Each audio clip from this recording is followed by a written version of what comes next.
কি মনে হয় আপনাদের? ভুল করাটা কি খারাপ? আসলে ভুল করাটা খারাপ কিছু না। কেন জানেন? আমরা এই ভুল থেকেই শিখি। কাজেই চলেন আমরা বেশি, বেশি করে ভুল করি। কারণ যত বেশি ভুল করব তত বেশি আমরা শিখব, তাই? বাট আসলে যে পয়েন্টে আমি যেতে যাচ্ছি সেটা হচ্ছে কি? যে আমরা নিজেদের করা ভুল থেকে তো অবশ্যই শিখি। কিন্তু এইটা যদি আমরা অন্যের করা ভুল থেকে শিখে নেই, তাইলে কেমন হয়? বলেন দেখি? তাইলে চমৎকার হয়। কেন? কারণ আমি যখন নিজে একটা ভুল করে সেই ভুল থেকে শিখতেছি, সেটার জন্য আমার একটা সময় ব্যয় হচ্ছে। আমার একটা না একটা এক্সপেরিয়েন্স পার করে যাচ্ছি যেটাতে আমার টাইমটা ইনভেস্টমেন্ট করতে হচ্ছে। বাট অন্যের ভুল দেখে যখন আমি শিখব, তখন আমার সময়টা বেঁচে যাচ্ছে।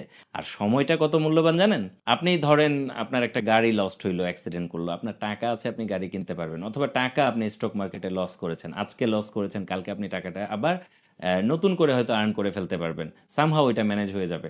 কিন্তু সময়, সময় হচ্ছে ওই যে বলে না time and tide wait for naan.